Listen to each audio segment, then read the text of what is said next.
예수님의 부활이 곧 우리의 부활인 줄 믿습니다.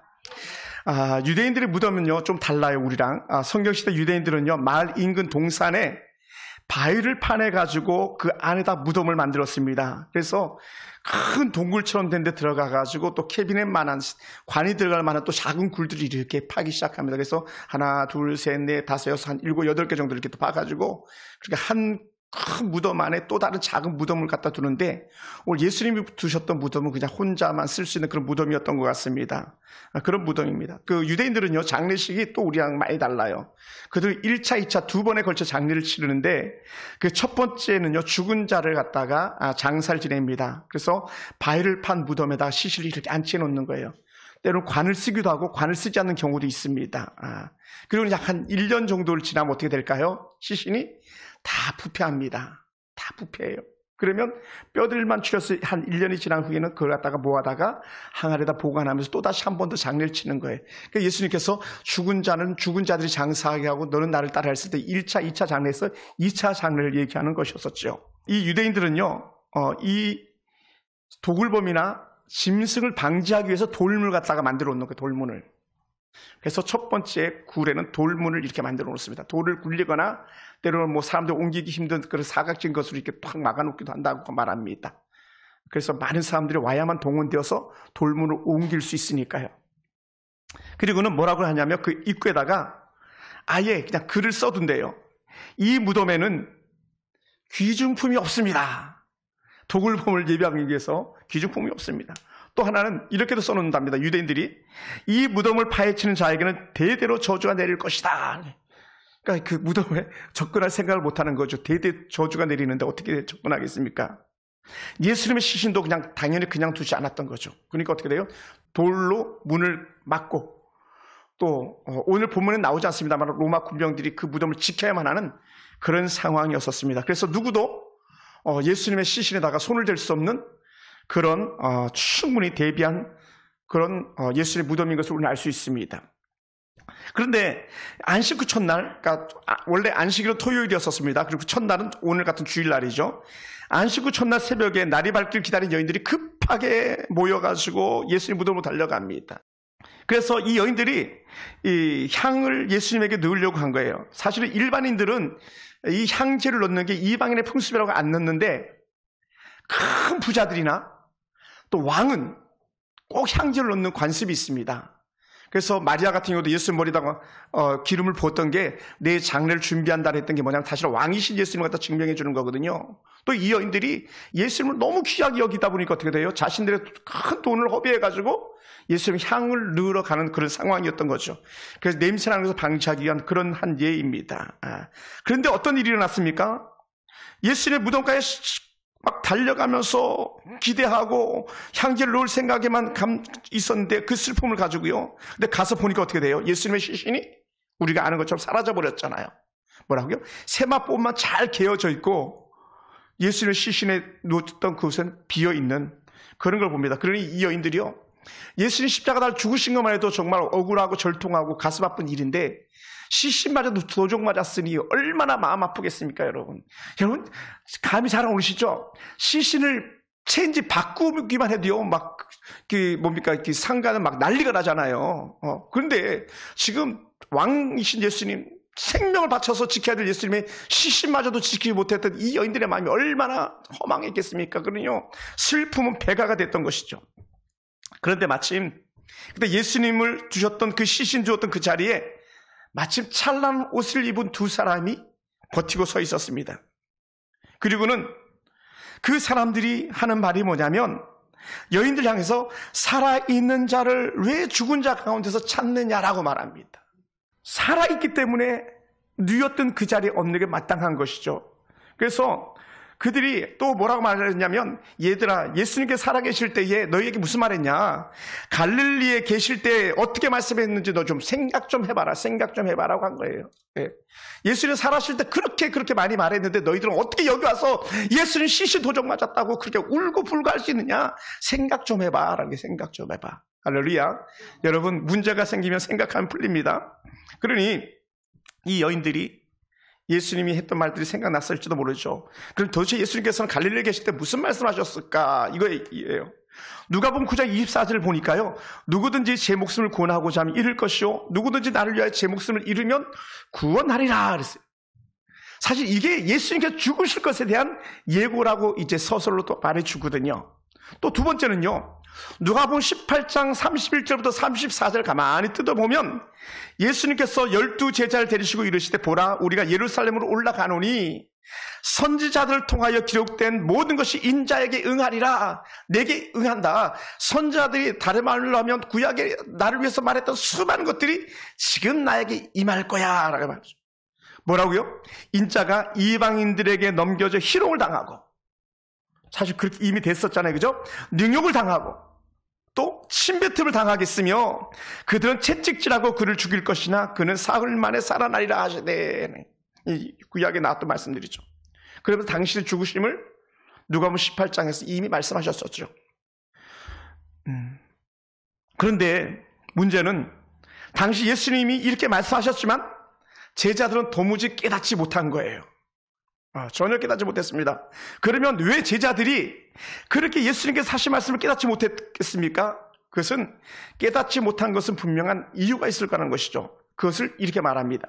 누가복음 9장 45절에 보면요.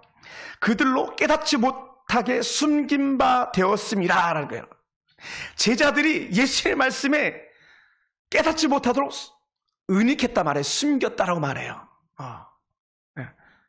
또 이렇게 말합니다. 또 그들은 이 말씀을 묻기도 두려워하더라. 예수님께서 죽겠다고 실현당하겠다고 말하니까 왜요 예수님 그러면 안 됩니다라고 한 것은 후의 얘기입니다. 아예 그 일에 대해서 더 묻기도조차도 두려운 그런 이야기가 되고 말았다는 것이죠. 그리고는 누가는 다시 이 예수님의 사건에 대해서 써갑니다. 뭐라고 표현했냐면 18장 34절을 보니까요. 제자들이 이것을 하나도 깨닫지 못하였으니 그 말씀이 감췄으므로 그들에게 이르신 바를 알지 못하더라 라고 했습니다. 그러다가 우리 이렇게 말합니다. 예수님 십자가 고난, 예수님 십자가 죽음, 예수님 십자가 부활을 감추었다고 말해요. 그러다가 이제 신학을 한 저희들 같은 공부할 때 이렇게 말합니다. 그리스도의 은익 사상이다 라고 해요. 일부러 감췄다라는 거죠. 그리고 여인들이 주님의 부활을 말했지만 그들이 깨닫지 못하는 거예요. 제자들이 깨닫지 못했습니다. 여인들도 잘 알아듣지 못했습니다. 그것을 24장 11절에서 우리가 읽은 본문에서 표현하는데 사도들은 그들의 말이 허탄한 듯이 들려 믿지 아니하니라고 하네요. 사도들이 여인들이 했던 말을 갖다 믿지 않았다는 거예요. 도대체 무슨 얘기하는 거야? 예수님은 죽었는데 시신이 없다고 말도 안 돼 이렇게 하는 거죠. 특히 저는 이 말이 마음에 찔렸어요. 사도들은 그들의 말이 허탄한 듯이 들려. 이걸 좀 더 우리말로 표현하면요. 야, 쓸데없는 소리 하지 마. 이렇게 들렸어요. 그러면 제자들은 언제 예수님이 하신 말씀을 깨달을 수 있었을까요? 제자들은 예수님이 부활하시고 완전한 모습으로 자기들 앞에 나타나시기 전까지는요. 예수님의 부활을 그들은 도무지 이해할 수도 없었고 믿으려고 들지도 않았습니다. 여러분, 예수님의 첫 번째 부활의 증인들이 누구였습니까? 특별한 사람들입니다.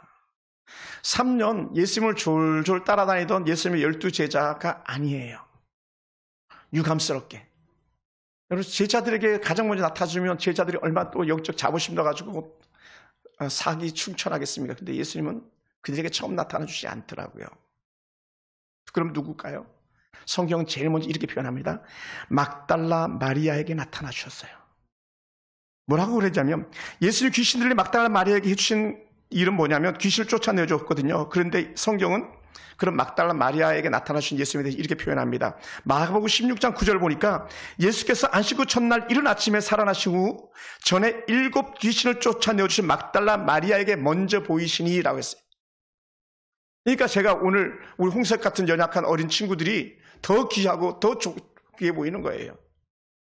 거창하게 믿음 좋은 것처럼 보이는 어떤 대형교회 목사님이나 더 저 같은 목사가 아니라 가장 연약해 보이는 여러분들에게 예수님께 가장 먼저 나타나 주시는 것처럼 그런 의미를 가지고 있는 것이죠.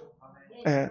그리고 누가복음 8장 이전에 이렇게 또 표현합니다. 그런 막달라 마리아 사건을 통해서 이렇게 말하는데 또한 악귀를 쫓아내신과 병고침을 받은 어떤 여자들 곧 7 귀신이 나간 막달라 마리아 하는 마리아와 또 헤롯의 청지기 구사의 아내 요한나와 수산나와 다른 여러 여자가 함께 있어 자기들의 소유로 그들을 섬기더라 라고 해요. 이 얘기 뭐냐면 이 누가복음 8장 2절의 말씀이 뭐냐면 지금 오늘 무덤에 갔던 그 여인들이에요. 바로 그 여인들이 예수님의 사역을 갖다 전적으로 도왔다는 겁니다. 예수님의 사역을 어떻게 해요? 제자들과 예수님께서 먹고 마시고 쓰실 수 있는 것들 갖다가 공급하는 그런 헌신자들이었었어요. 그러니 너무나 귀하죠. 우리 교회도 어느 날인가 어떤 분이 그런 고백을 한 적이 있었거든요. 목사님, 옥합을 깨뜨립니다. 이렇게 고백하면서 크게 헌신했던 분들이 계세요. 너무 귀하죠. 아마 모르겠는데 또 그런 분들에게 예수님께서 더 가까이 더 빨리 나타나 주지 않을까 생각되는 거예요. 그리고 누가복음 8장 2절과 3절을 보면 이렇게 표현했어요. 예수님께서 각 성과 마을을 두루 다니시면서 하나님 나라를 선포하시며 복음을 전할 때 이 여인들이 예수님의 사역비를 댄 것과 아울러서 예수님에게 향기를 얻기 위해서 찾아온 여인들이었다는 것이죠. 그것이 중복되는 거예요. 그래서 누가복음 24장 10절에서 이렇게 증가합니다. 이 여자들은 막달라 마리아와 요한나와 야고보의 모친 마리아라. 또 그들과 함께한 다른 여자들도 이것을 사도들에게 알리니라 하는 거예요. 여기에요.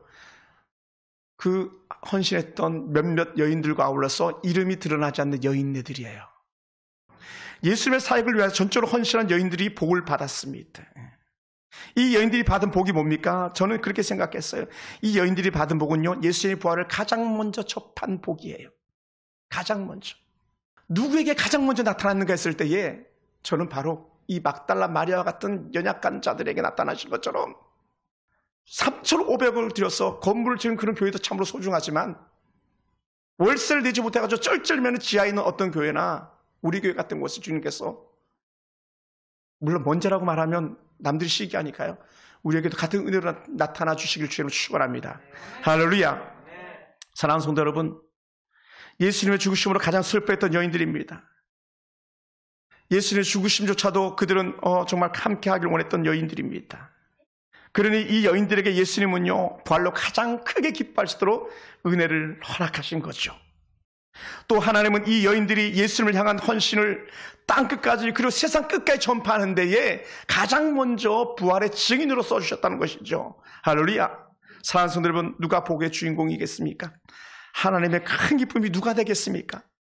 바로 예수님을 향한 믿음의 상황이나 조건이 변해도 변하지 않는 사람들의 그 마음을 가진 이들이에요.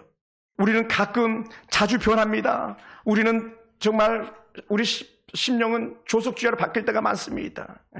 환경과 조건이 변하면 우리는 언제든지 바뀔 수 있는데 이 여인들은 바뀌지 않았더라고요. 우리는 그걸 봐야 됩니다. 부활을 대하는 제자들의 태도는 어땠습니까? 예수님이 잡혀가시고 돌아가시기 위해 제자들은 다 흩어져 버렸어요.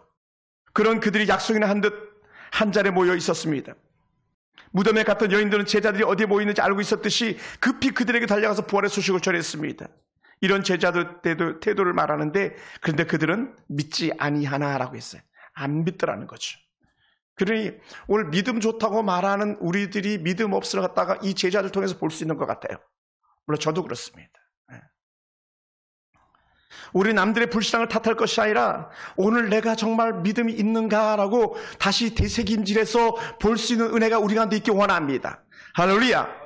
여러분, 우리가 충분히 그럴 만도 한 게요, 다시 돌아봐야 될 만한도 한 게, 제자들조차도 믿지 못하고 그렇게 도망쳤고 그러니까 두려워서 한 곳에 모여 있었는데 하물며 우리는 더더욱 부족한 자들이라는 것이죠. 하나님의 깊은 은혜를 경험하지 못한 그런 제자라면 아무 소용이 없는 것이었습니다. 그래서 우리는 하나님의 깊은 은혜에 대한 감격과 하나님의 은혜에 대한 깊은 체험이 여러분 개개인에게 임하게 되길 주님의 이름으로 축원합니다. 할렐루야. 베드로는요, 다른 제자들과 좀 행동을 달리 했습니다. 베드로는 예수님의 무덤이 비었다는 말을 듣고 급히 일어나 빈 무덤을 향하여 달려나갔습니다. 베드로는 일어나서 무덤에 달려가서 구부려 무덤을 들여다보았더니 뭐라고요? 본 그대로 들은 그대로 세마포만 개어져 있는 거예요. 그리고는 문제가 뭐냐면 그 된 일을 보고 놀랍게 여기고 문제는 그냥 집으로 돌아가 버렸어요. 다른 본문에는 어떻게 했습니까? 요한복음 21장 3절에 보면요, 시몬 베드로가 나는 물고기 잡으러 가노라 하니 그들이 우리도 함께 가겠다 하고 나가서 배에 올랐으나 그날 밤에 아무것도 잡지 못했다라고 말했습니다. 뭐라고요? 예수님 살아셨다는 말씀도 들었죠. 또 무덤이 빈 것도 봤죠.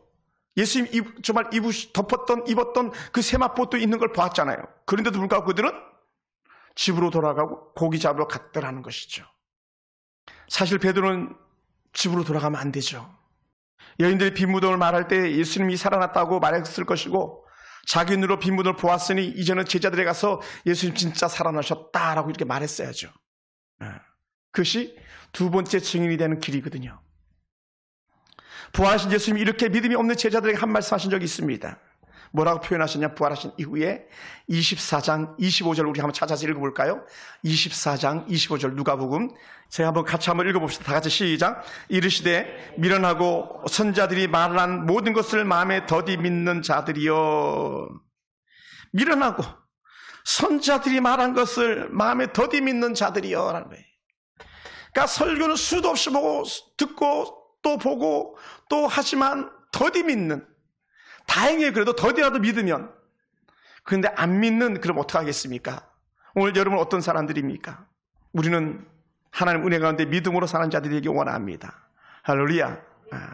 그래서 우리는 이랬으면 좋겠어요. 그리스도가 이런 고난을 받고 자기 영광에 들어가야 할 것이 아니냐라고 다시 말씀하신 것을 마음판에 새기기 원합니다. 그리고는 어떻게 했어요? 안 믿는, 더디 믿는 그들에게 예수님께서 하신 처방책은 뭡니까? 예수님이 하신 방법은요, 분명하고 단호한 한 가지 처방책인데, 이것은 지금도 우리들이 따라야 될 처방입니다. 그것은 뭐냐면 예수님께서 부활하시고 나서 다시 성경을 가르치기 시작한 거예요. 할렐루야. 예수님께서 다시 하나님의 은혜의 말씀을 가르치기 시작하신 겁니다. 예수님께서 딴 거 한 거 아니에요. 부활하신 다음에 막 기적 뻥뻥 일으키고 다시 전에처럼 눈 먼저 눈뜨게 하고 한 게 아니라 성경을 밝히 보도록 눈을 새롭게 열어주신 거예요. 그러니 우리가 어떻게 되겠습니까? 그래서 우리가 말씀을 보아야죠. 말씀을 들어야죠. 말씀을 깨닫고 나가야죠. 할렐루야. 참으로 믿음을 갖는다는 것이 얼마나 힘겨운지 제자를 보면 알 수 있습니다. 그러면 믿음을 갖는 것은 결국 하나님의 말씀을 듣고 배워야 알 수 있다는 것을 우리는 들을 수 있습니다. 볼 수 있습니다. 예수님은 믿음이 없는 제자들에게 부활하신 모습만 보이신 것이 아니라 열심히 성경을 가르친 것처럼 이제 우리도 그 주님이 성경을 가르쳤던 것처럼 성경을 가르치며 여러분이 아멘하고 받아들이고 함께 배우고 익힐 수 있는 그런 은혜가 있길 주님은 축원합니다. 그래서 올해 우리가 말씀을 좀 더 많이 접하기를 원했던 거예요. 사랑하는 성도 여러분, 여러분은 오늘 예수님 부활이 믿어지십니까? 그럼 여러분은 제자들보다 나은 사람들입니다. 오늘 여러분들이 주님의 재림 믿어주십니까? 마라나타 믿어주십니까? 그럼 여러분이 제자들보다 훨씬 나은 사람들입니다. 우리는 예수님을 직접 보고 만지지 못했기 때문에, 직접 보고 만지지 않았음에도 불구하고 예수님과 함께 먹고 자지 않았음에도 불구하고 믿어지니까 여러분 제자들보다 훨씬 나은 사람들이죠. 저는 여러분이 그런 사람들 되기 원합니다. 그래서 하나님 주신 말씀을 듣고 말씀을 보고 말씀을 깨닫고 믿는 사람들이기 때문에 여러분은 위대한 하나님의 사람이 될 수 있습니다. 예수 그리스도의 부활은요, 우리 신앙의 근간이요, 우리 기독교의 생명입니다. 예수님의 무덤이 빈 무덤인 것을 믿지 않고 예수님의 부활을 믿지 않으면 우리의 신앙, 우리의 구원이 헛된 것이 되고 많은 것입니다. 예수님은 우리의 구원을 완성하기 위하여 세마포와 빈 무덤을 남기고 부활하셨습니다. 예수님이 우리를 위하여 부활하신 것은 하나님의 아들이심을 확증하는 길이었기 때문에 그렇습니다. 더 나아가 예수님이 부활하셨으므로 성경이 살아있는 하나님의 말씀인 것을 증명해 주셨습니다. 그리고 예수님이 온 세상의 구주이신 것을 만천하에 공표하신 거예요. 할렐루야. 또한 예수님의 부활로 우리는 죄에서 완전한 자유롭게 되었습니다. 우리의 모든 죄가 예수님의 죽음과 부활로 완전히 사라지게 되었습니다. 더 이상 사탄은 우리를 가지고 죄와 또 죽음으로 협박할 수가 없게 됐습니다. 예수님이 십자가에 죽으심으로 모든 죄값이 완전하게 청산되어졌기 때문에 그렇습니다. 예수님의 부활이 우리에게 그러므로 영생의 보장, 영생의 보증 수표가 된 줄로 믿습니다. 할렐루야. 그래서 사도 바울은 고린도전서 15장에 이렇게 표현한 적이 있어요. 15장 13절에 보니까 만일 죽은 자의 부활이 없으면 그리스도 다시 살아나지 못하셨으리라. 뭐라고요? 예수님이 다시 살아나셨기 때문에 곧 우리도, 나도, 여러분도 다시 살아난다는 거예요. 할렐루야. 놀라워요. 얼마나 놀라운 소식인지 모릅니다. 예수님의 죽음과 예수님의 부활이 있었기에 우리도 살아날 수 있습니다. 예수님의 무덤이 빈 무덤이 되었기 때문에 우리의 무덤도 빈 무덤이 될 것이 확실합니다. 할렐루야. 우리는 모두 부활이 준비된 사람들입니다. 우리 모두를 부활시키신 예수님이 계시기 때문입니다.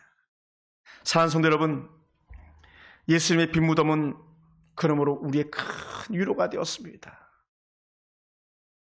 가장 볼품은 여인들이 예수님의 부활 소식에 큰 위로를 그들이 누렸습니다.